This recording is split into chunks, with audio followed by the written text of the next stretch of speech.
The invitation arrived on a Tuesday, sandwiched between a utility bill and a flyer for a gutter cleaning service. It was heavy cream-colored cardstock, the kind that cost more per ounce than the prime rib usually served at the events it announced.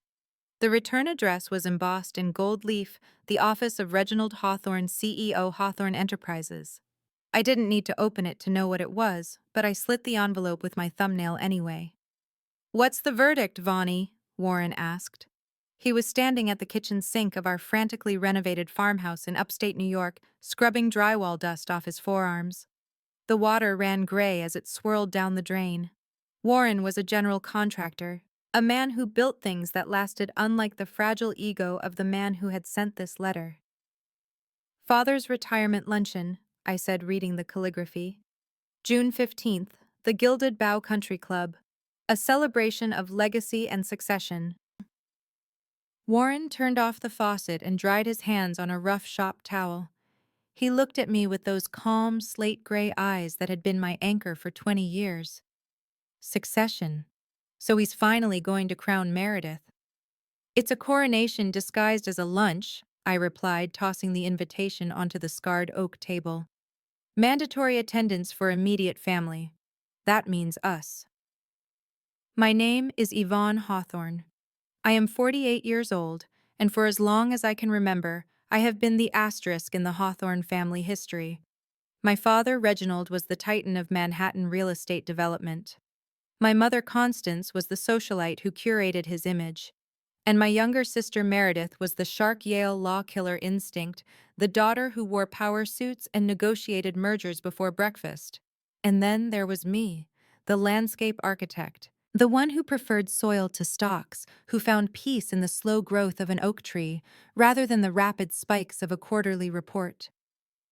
To my parents, I wasn't just different. I was a genetic error.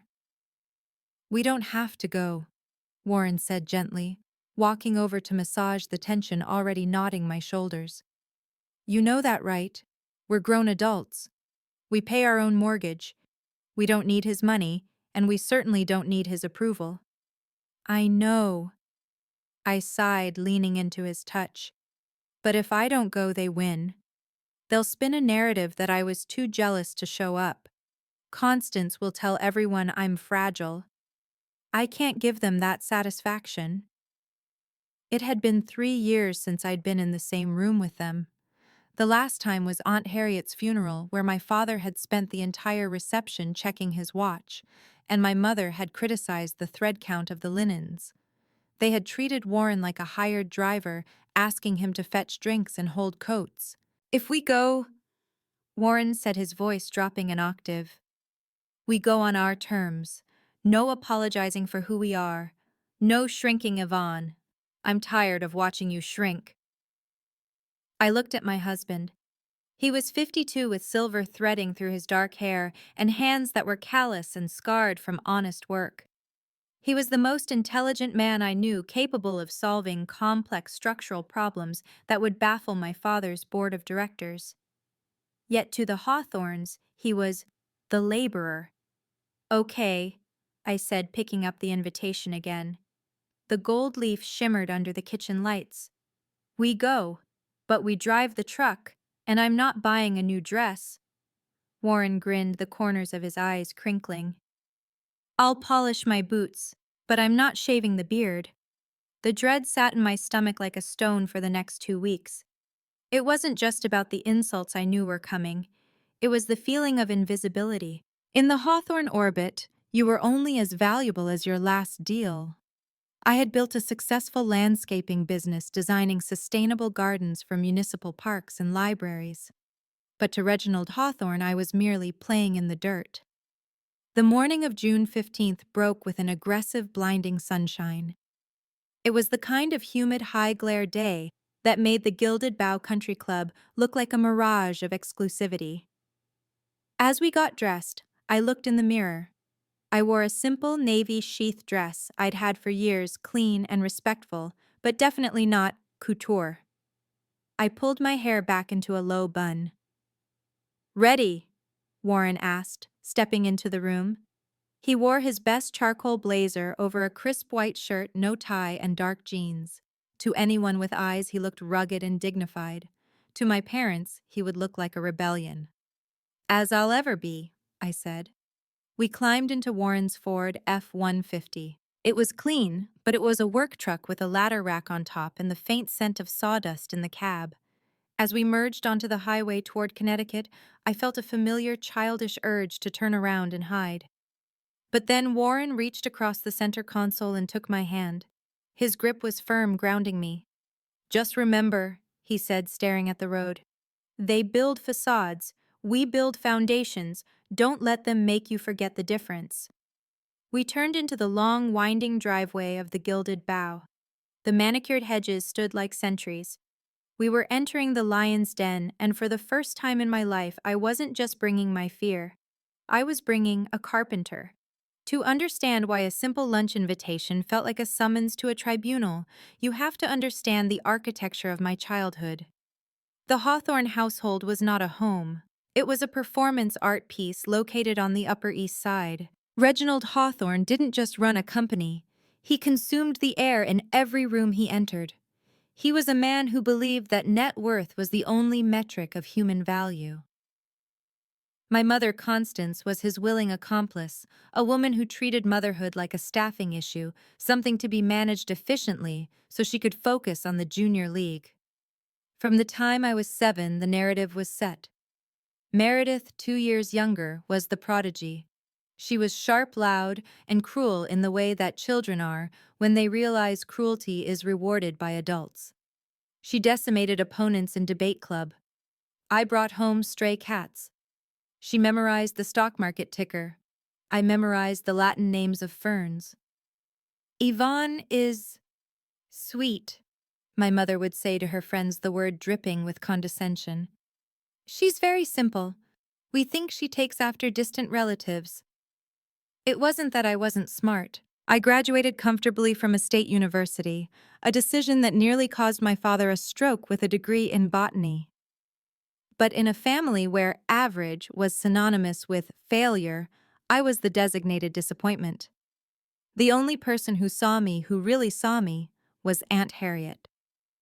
Harriet Hawthorne was Reginald's older sister, a recluse who lived in a sprawling, overgrown estate in the Hudson Valley.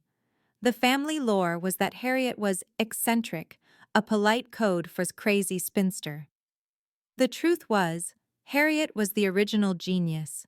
She was the one who had provided the initial capital for Hawthorne Enterprises in the 1970s, using an inheritance she had shrewdly invested while Reginald was still partying in fraternity houses.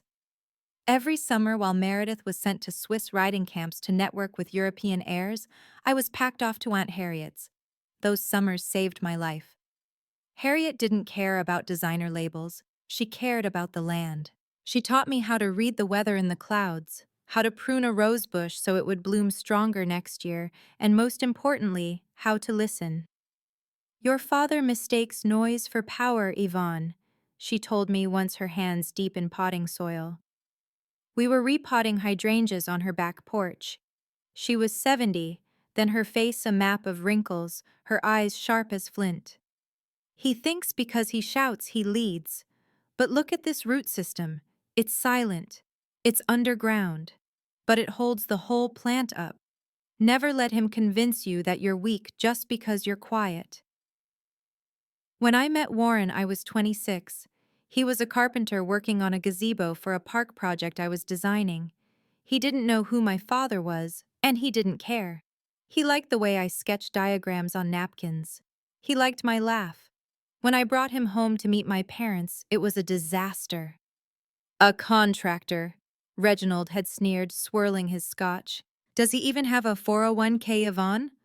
Or does he plan to pay for dinner with scrapwood?" Meredith had laughed a tinkling, practiced sound. "Oh, Daddy, don't be mean. Someone has to fix our toilets." Warren hadn't flinched. He had looked my father in the eye and said, "I build homes, Mr. Hawthorne. It's honest work, and I love your daughter." They never forgave me for marrying him. They boycotted the wedding, which was a small ceremony in Aunt Harriet's garden. Harriet gave me away. It was the happiest day of my life, and the day I officially became a ghost to my immediate family. Over the years, the distance grew. We saw them only on obligatory holidays, where we were subjected to the passive-aggressive Olympics. Meredith's career skyrocketed. She became general counsel for Hawthorne Enterprises, earning millions, her face appearing in Forbes. I grew my landscape business, earning a modest, comfortable living. But the dynamic never shifted. I was the child who settled. I was the cautionary tale. Then 3 years ago, Aunt Harriet got sick. It was a slow, agonizing decline, pulmonary fibrosis. Reginald visited once for 20 minutes wearing a mask and complaining about the smell of the hospital. Meredith sent a fruit basket. Warren and I moved into Harriet's estate for the final 4 months. We took shifts. Warren built a ramp so her wheelchair could access the garden. I read to her. We changed her sheets, crushed her pills, and held her hand through the terrifying nights when she couldn't breathe. Toward the end, when she could barely speak, Harriet motioned for her bedside safe. She made me take out a heavy cream-colored envelope sealed with red wax. Not yet. She had wheezed, her grip surprisingly strong on my wrist. For the day Reginald retires. Promise me. I promise Aunt Harry, I'd whispered. He thinks I'm just the crazy old woman, she rasped, a ghost of a smile on her lips. Let him think it, until he can't. She died 2 days later. The envelope had been sitting in our fireproof lockbox ever since. I hadn't opened it. I hadn't told anyone about it, not even Warren, until the invitation arrived. Do you have it? Warren asked as we turned into the final stretch of the country club driveway. I patted my purse. The weight of it felt radioactive. I have it. Good, Warren said, shifting the truck into park as a valet in a white vest stared at us in horror. Because I have a feeling Aunt Harriet is about to crash this party. The Gilded Bough Country Club was designed to make you feel small. The architecture was neoclassical, all towering white columns and imposing marble steps meant to evoke a plantation or a Greek temple, places where commoners were not welcome. As Warren pulled the Ford F-150 up to the valet stand, the contrast was almost comical. We were sandwiched between a silver Bentley and a sleek black Mercedes S-Class. The valet, a young man with a patchy beard, hesitated. He looked at the truck bed, which had a few stray bungee cords and a bucket in it, and then looked at the gleaming luxury sedans. Leave it, Warren said, rolling down the window and handing the keys to the boy. The transmission is a little sticky in second gear. Treat her nice. The boy blinked. Yes, sir. I stepped out of the truck, the heat hitting me instantly. It was 90 degrees, the air thick with humidity, and the smell of freshly cut grass and expensive perfume. I smoothed down my navy dress, feeling the familiar prickle of inadequacy. Shoulders back, Warren murmured, offering me his arm. We hadn't made it past the first set of columns before we were intercepted. Yvonne. The voice was icy and unmistakable. My mother, Constance Hawthorne, emerged from the shade of the portico. She was wearing a pale yellow Chanel suit that probably cost more than my truck. Her hair was a helmet of stiff blonde perfection, and her face was pulled tight by the best surgeons in Zurich. She didn't hug me. She stopped 3 feet away, her eyes scanning me from head to toe like a building inspector looking for code violations. You're late, she said, though we were 10 minutes early. Hello, Mother, I said. You look, well. Constance ignored the compliment. Her gaze landed on my dress. Navy in June. It's a garden luncheon, Yvonne. You look like a bank teller. She sighed, a tragic, gusty sound. Well, I suppose it's too late to send you to the coat check. Then she turned her eyes to Warren. Her expression shifted from critical to repulsed, as if she were looking at a cockroach on a wedding cake.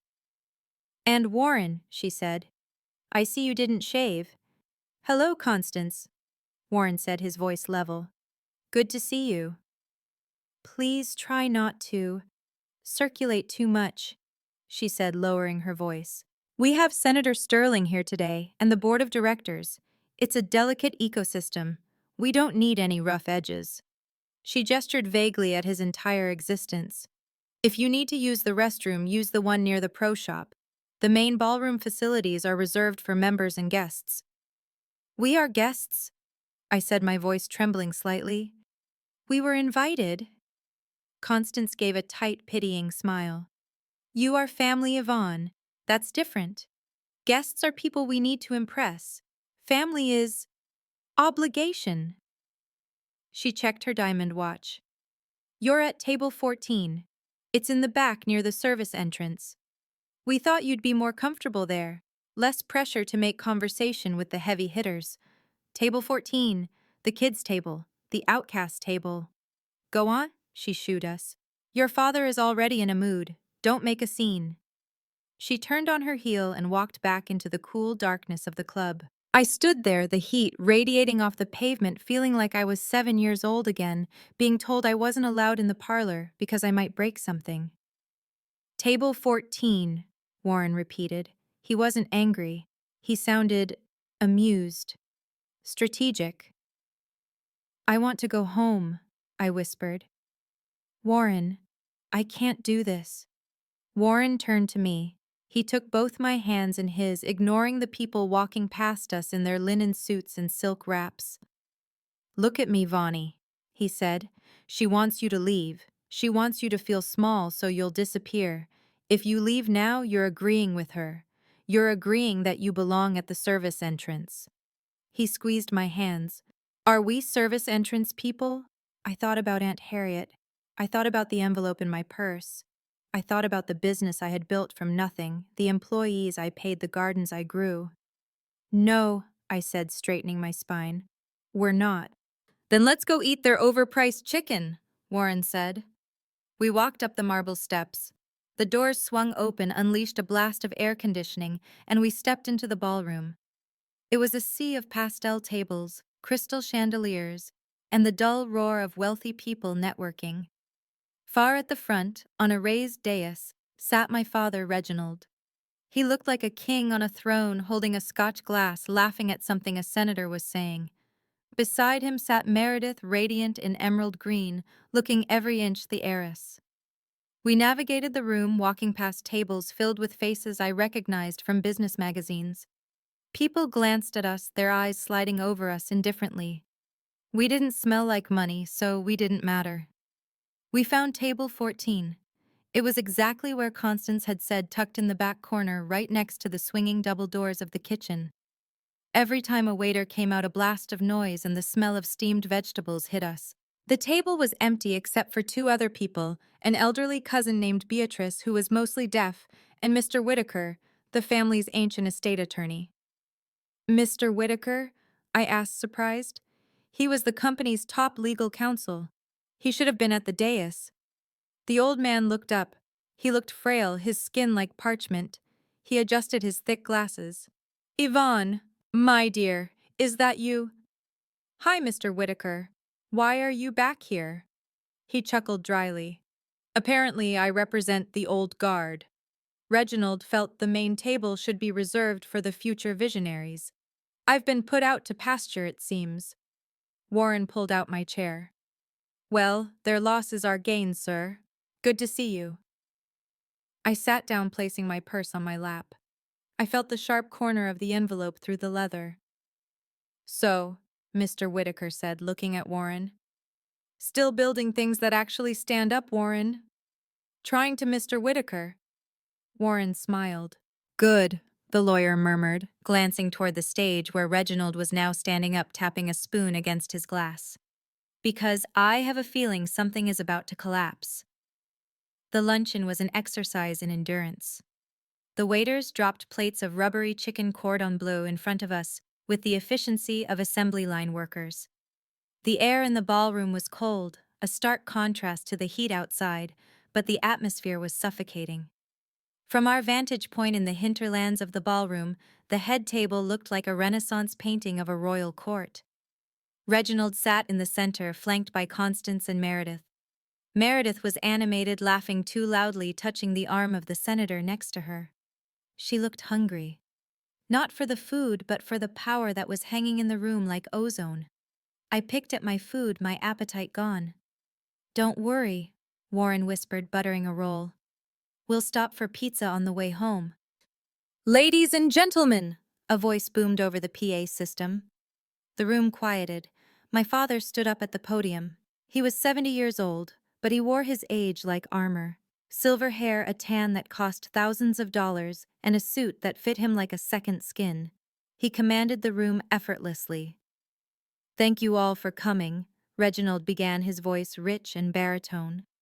45 years. That's how long I've stood at the helm of Hawthorne Enterprises.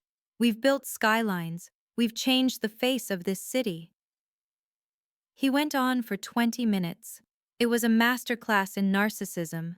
He spoke of his vision, his grit, his sleepless nights. He didn't mention the workers. He didn't mention the architects. And he certainly didn't mention Aunt Harriet, whose money had bought the first plot of land he ever developed. But a legacy, Reginald said, pivoting, is not just about what you build, it's about who you trust to maintain it. He gestured to Meredith, who stood up on cue, beaming with practiced humility. "My daughter Meredith," Reginald announced. "A shark in the courtroom, a visionary in the boardroom. She graduated top of her class at Yale. She secured the merger with Omnicorp last month. She is the future of Hawthorne Enterprises." Applause rippled through the room. Polite, enthusiastic applause. Meredith gave a small wave, looking down at her mother, who was dabbing her eyes with a napkin. "She understands," Reginald continued, his voice hardening slightly, "that business requires a spine of steel. It requires the ability to make hard choices. In this family, we don't settle for good enough. We demand excellence." I felt the familiar shrink. That phrase, good enough, was a dog whistle. It was the phrase he had used on every report card I ever brought home. A B+ is just good enough, Yvonne. Hawthorns don't do good enough. I looked down at my hands. I had dirt under my fingernails, scrubbed, but still their faint dark crescents. The mark of my trade. The mark of my failure. Warren's hand found mine under the tablecloth. His grip was so tight it almost hurt. I looked at him. His jaw was set, a muscle ticking in his cheek. He wasn't shrinking. He was angry. "And that," Reginald said, raising his champagne glass, "is why I can retire in peace. Because I know the company is in hands that have never touched a shovel but know how to wield a pen." A few chuckles. "Yvonne," Mr. Whitaker whispered across the table. I looked at him.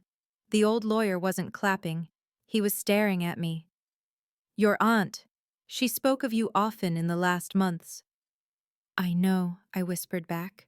"I miss her."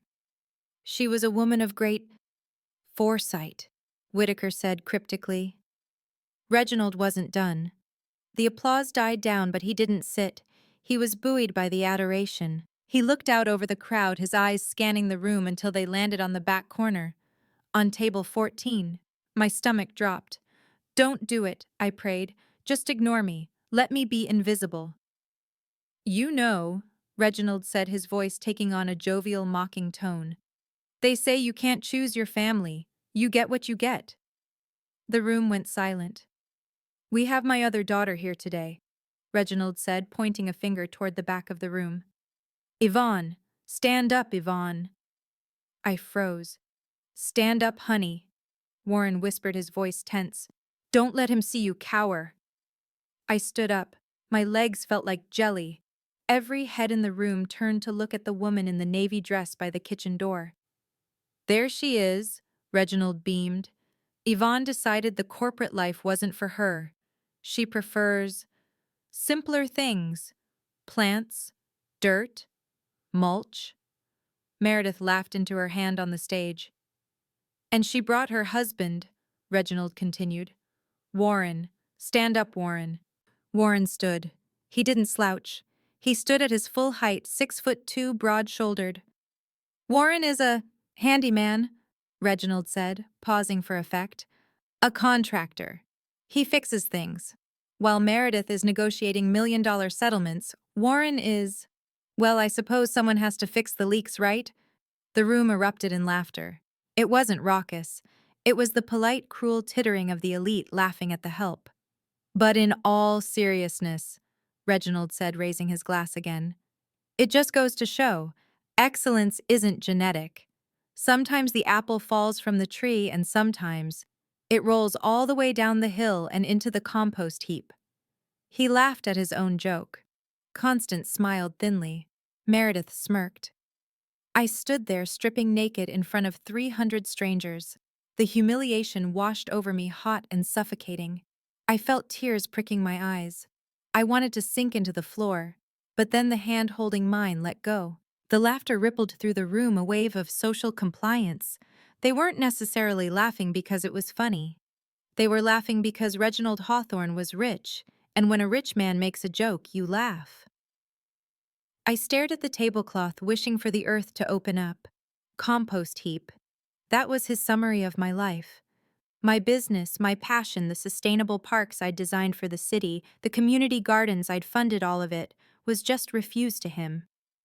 Sit down, Yvonne, my mother mouthed from the dais, her face a mask of pained embarrassment, as if I were the one causing the scene. I moved to sit, to retreat back into the safety of invisibility. But Warren didn't sit. Reginald was still smiling, basking in the glow of his wit, raising the glass to his lips.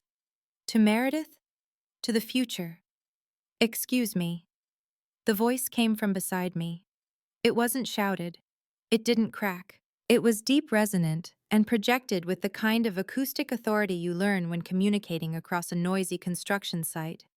Warren remained standing. Reginald paused the glass halfway to his mouth. He squinted into the dim light of the back of the room. I'm sorry, did someone speak? I did, Warren said. The silence that followed was heavy. The waiters stopped moving. The clinking of silverware ceased. Warren? Reginald sighed into the microphone, his tone patronizing. We're in the middle of a toast. If you need to use the facilities as Constance mentioned, they are in the hall. I don't need the facilities, Reginald, Warren said. He didn't use Mr. Hawthorne. He used his first name. That alone caused a gasp at the nearby tables. I'd like to respond to your toast, Warren said. Constance stood up, her napkin clutching in her hand. Security, she hissed to a nearby waiter. Get him out of here. He's drunk. I'm stone sober, Constance, Warren said, his voice cutting through the air. I just think there's a discrepancy in your definition of substance that needs clarifying. Sit down, you fool, Meredith called out from the stage, losing her poise. You're embarrassing Yvonne. No, Warren said, looking at Meredith, then back at Reginald. You did that.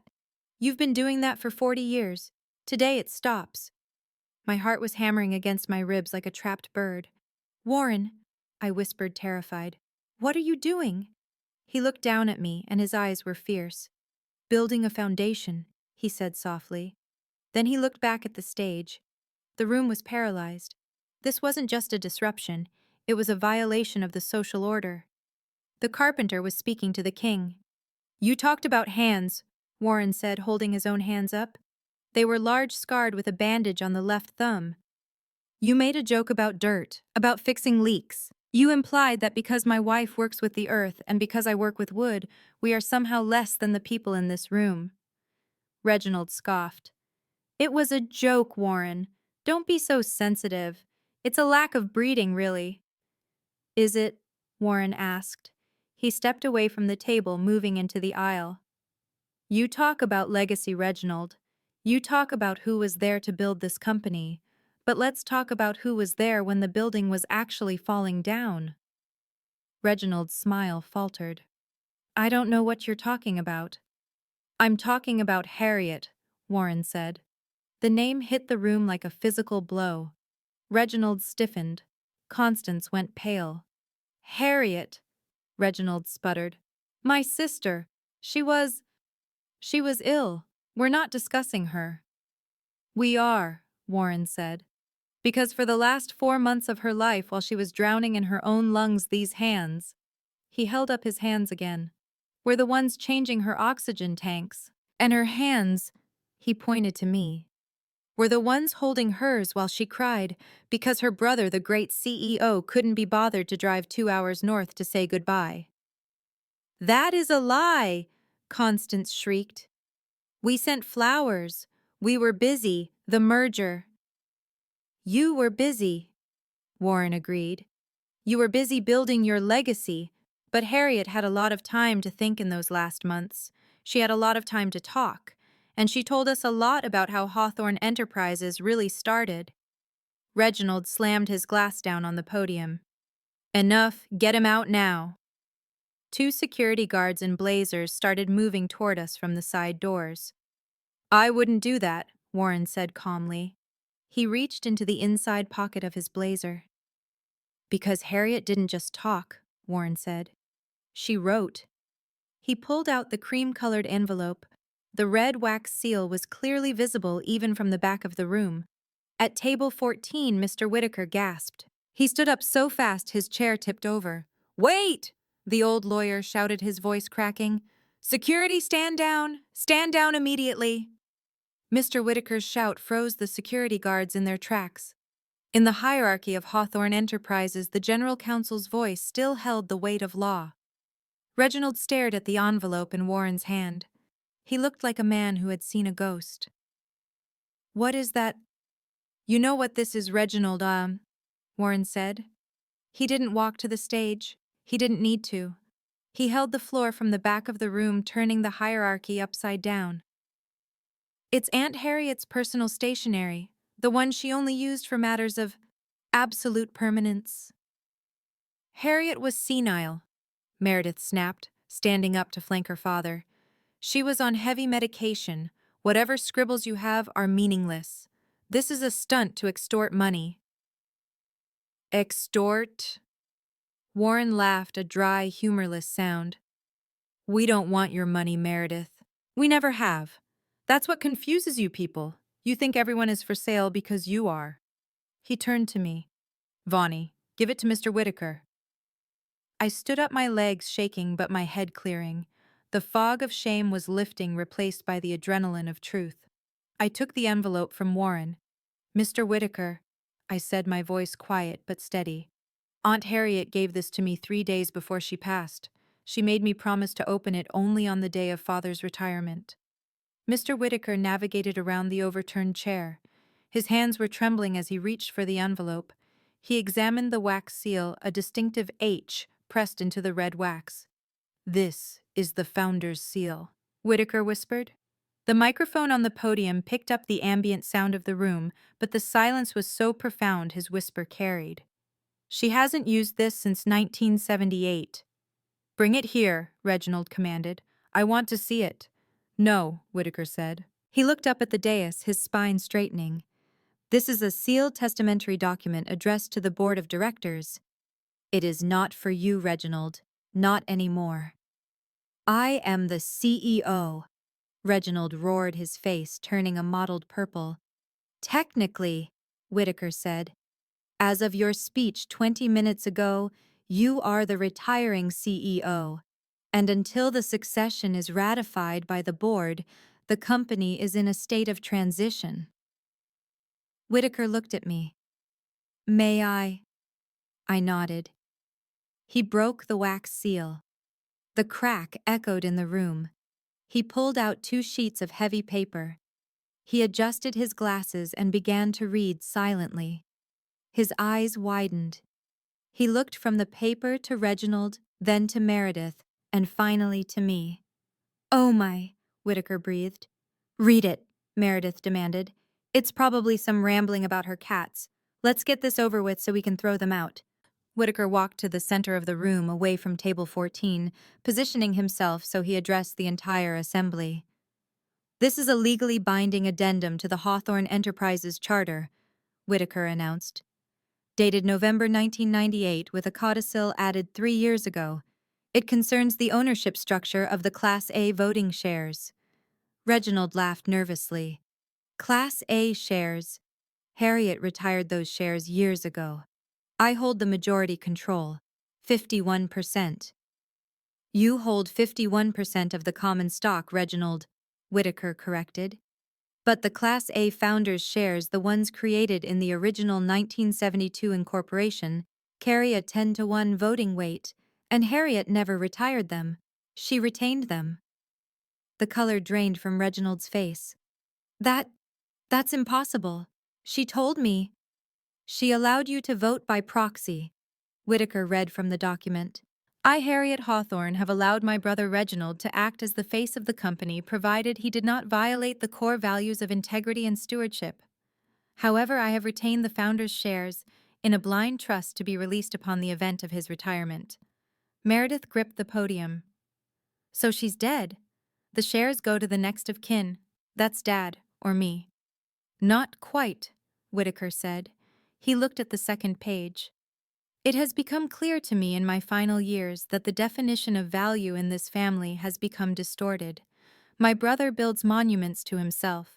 My niece Meredith builds arguments to destroy others. Neither understands that a legacy is something you nurture, not something you conquer. The room was deadly silent. Therefore, Whitaker read, I hereby revoke Reginald Hawthorne's proxy. Upon his retirement, the Class A founder's shares, and thus the controlling interest of Hawthorne Enterprises, shall not pass to him, nor to any appointee of his choosing. Then who? Constance cried out. Who gets them? Whitaker looked at me. He smiled a genuine warm smile. The shares are bequeathed in their entirety to the only Hawthorne who understands that you must get your hands dirty to make things grow, to the one who sat with me when I was dying not for profit but for love, to my niece Yvonne Hawthorne. The silence was shattered by the sound of Meredith's champagne glass hitting the floor. It didn't break. It just bounced on the carpet, spilling expensive vintage fizz everywhere. That's a lie, Meredith screamed. It was a guttural, ugly sound stripping away her polished lawyer veneer. She forged it. Yvonne forged it. She's a gardener, for God's sake. She doesn't know corporate law. I do, Whitaker said calmly. I drafted the original trust in 1998. I recognized the language immediately, and I witnessed the codicil via video conference 3 years ago, though I was sworn to secrecy. Reginald slumped into his chair. He looked suddenly old. The Titan was shrinking. Harriet, she never said a word. She let me think. She let you think you were in charge? Warren said, stepping forward to stand beside me. Because she knew if you knew the truth, you'd have tried to have her declared incompetent. She protected the company from you by letting you play king. This is insane, Constance hissed, rushing to Reginald's side. Yvonne can't run a multi-billion-dollar conglomerate. She plants hydrangeas. The stock will tank by morning. Mr. Whitaker looked at the document again. Actually, Harriet anticipated that objection. The directive states, Yvonne is not required to manage the day-to-day operations. She is required to provide the moral compass. She is appointed chairwoman of the board with the sole authority to appoint or terminate the CEO. The implication hung in the air. I held the power to fire them. All of them. I looked at the dais. Reginald, who had mocked me for 40 years. Constance, who had treated me like a stain on her reputation. Meredith, who had viewed me as a prop to make herself look taller. I walked toward the front of the room. The crowd parted for me like the Red Sea. I wasn't walking like a landscape architect anymore. I was walking like the owner. I stopped at the foot of the dais. I looked up at them. You're right, Mother Amai, I said. My voice was steady. I don't know how to run a conglomerate. I don't know how to hide assets in offshore accounts. I don't know how to bust unions. And I don't know how to humiliate my family for sport. I paused. But I know how to prune. I know that when a branch is rot, you cut it off to save the tree. Reginald looked at me, his eyes pleading. Yvonne, sweetheart, let's not be hasty. We're family. Family, I repeated. 10 minutes ago, I was the compost heap, remember? It was a joke, Reginald cried. A toast. It was the truth, I said. It was your truth. You showed everyone exactly who you are. I turned to the room, to the board of directors sitting at table 1. Mr. Whitaker, I said. As majority shareholder, I have the floor? You do, Madam Chairwoman, Whitaker said, bowing his head slightly. Then I have a motion, I said. Meredith stepped forward, her face twisted. You can't do this. I have a contract. I am the CEO effective at noon. Subject to board ratification, Whitaker reminded her. I move for a vote of no confidence in the appointment of Meredith Hawthorne as CEO, I said clearly. The board members looked at each other. They were tired of Reginald's tyranny. They were tired of Meredith's arrogance. And most importantly, they were looking at the woman holding 51% of the voting power. One by one, the hands went up at table 1. The motion carries, Whitaker said. Meredith, your appointment is nullified. Meredith let out a shriek of rage and stormed off the stage, pushing past a waiter.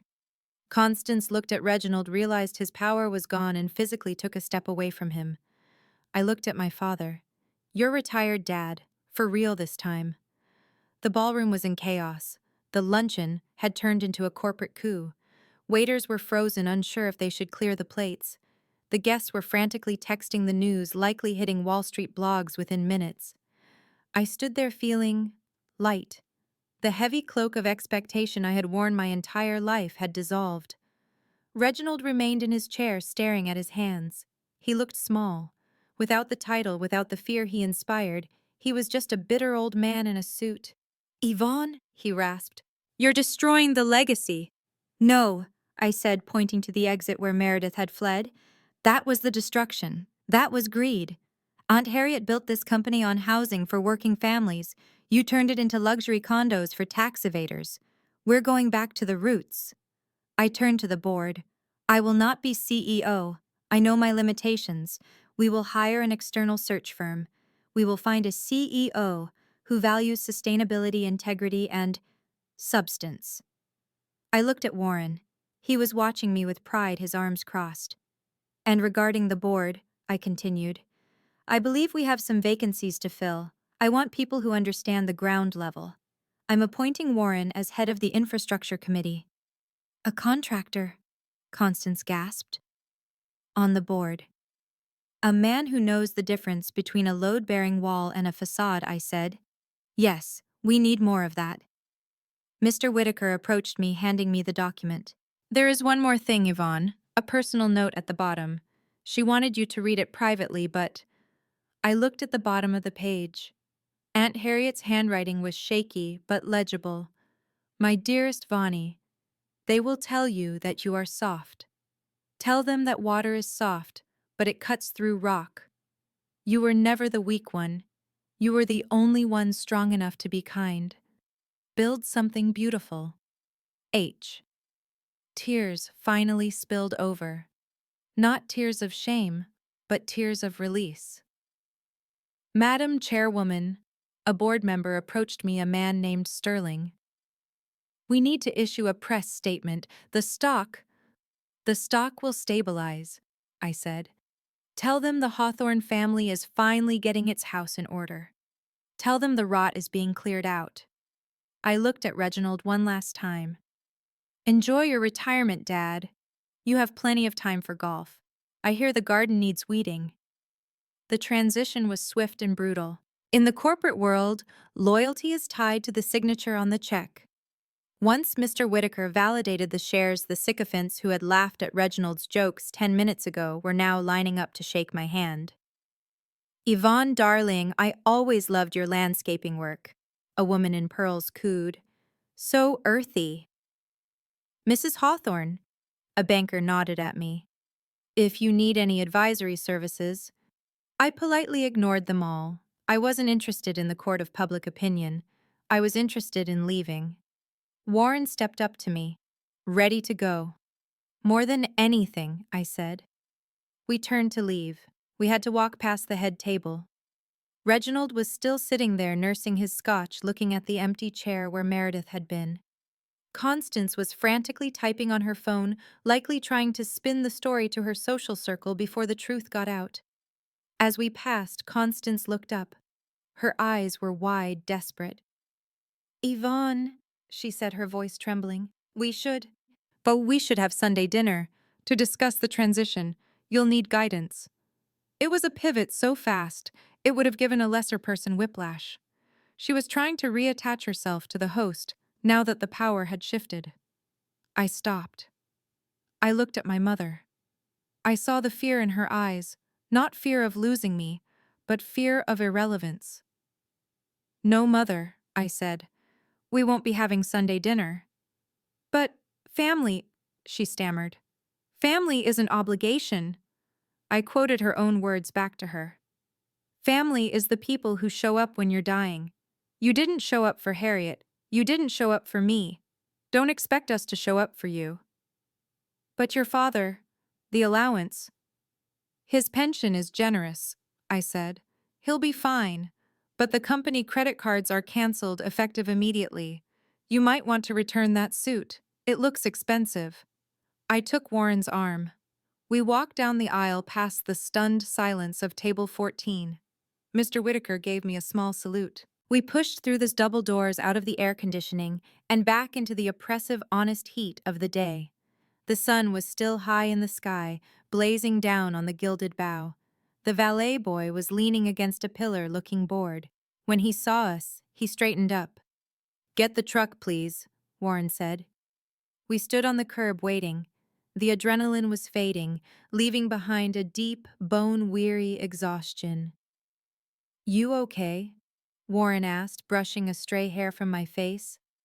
"I think so," I said. "I feel lighter." "You did good, Vonnie," he said. "Harriet would have loved it." "You were amazing," I said. "When you stood up, I've never seen anyone look so tall." "I just hate bullies." Warren shrugged, especially ones in Italian suits. The Ford F-150 pulled up. It rattled slightly as it idled next to the Bentleys. It was dusty, it had a dent in the bumper, and it was absolutely beautiful. We climbed in. The seats were hot from the sun. The smell of sawdust and old coffee welcomed us like an old friend. As we drove down the long driveway, I looked in the rearview mirror. I saw my parents standing at the top of the marble stairs. They looked small. They looked like statues left behind in a ruined garden. I reached into my purse and pulled out the invitation, the gold-leafed expensive cardstock. I ripped it in half, then in quarters. "Pizza?" Warren asked as we turned onto the main road. "Pizza," I agreed. "And beer. And then, I have some ideas for the company. There's a lot of unused land near the old factory. We could build a community park, urban farming." "Sounds like a plan." Warren smiled, resting his hand on my knee. We drove away from the gilded cage, back toward our farmhouse, back to the soil, back to the life we had built with our own hands. We didn't need their approval anymore. We never did. We just needed to realize that we were the ones holding the keys all along. The sun lowered in the sky, turning the world golden, not the fake gold of a country club ballroom, but the real warm gold of a day well spent. There is a quiet power in knowing who you are, especially when the world tries to tell you otherwise. Yvonne and Warren didn't just inherit a company that day. They reclaimed their dignity. They proved that true worth isn't found in a bank account or a job title, but in the integrity of your actions and the calluses on your hands. Sometimes the black sheep of the family isn't the failure. They are the only one telling the truth. What would you have done if you were in Yvonne's shoes? Would you have fired the family or given them a second chance? Let me know in the comments below, and if you believe in standing up for yourself, hit that like button.